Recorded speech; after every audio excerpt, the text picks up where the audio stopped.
You deepen in your awakening, as you steep your attention in the silence and the true nature of your being more and more, there begins to be an impulse to distance yourself from other people, to be alone. And what the inclination of this aloneness is all about is a particular sense that arises that most other people simply aren't interested in enlightenment or self-investigation or the investigation of reality in general.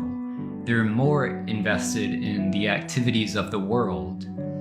And at the same time, they all have their own ideas and opinions about what reality is, but you get the intuitive sense that none of it's really true.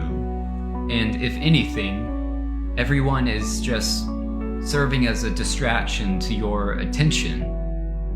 They're all invested in the worldly, materialistic things, and once you've caught a glimpse of your true nature, it's so profound that you cease to be so enamored with the goings-on of the world. And so what used to entertain you may not entertain you so much anymore. You stop becoming so invested in the activities of the world and the current events. And so there's this deep proclivity to remove yourself from that altogether. You begin to cherish your attention so much more because you see that your attention is your power. It's the thing that allows for you to recognize your true nature of being. And so once you realize the power of your attention, you stop giving it out so frivolously. You begin to have more self-respect for your attention and how you spend your time. So as you pull your attention away from the world and reverse it 180 degrees, shine your attention within your own heart, you firmly establish your recognition of what you truly are. That establishment that you are that which is ultimately non-conceptual, but ever present, ever blissful.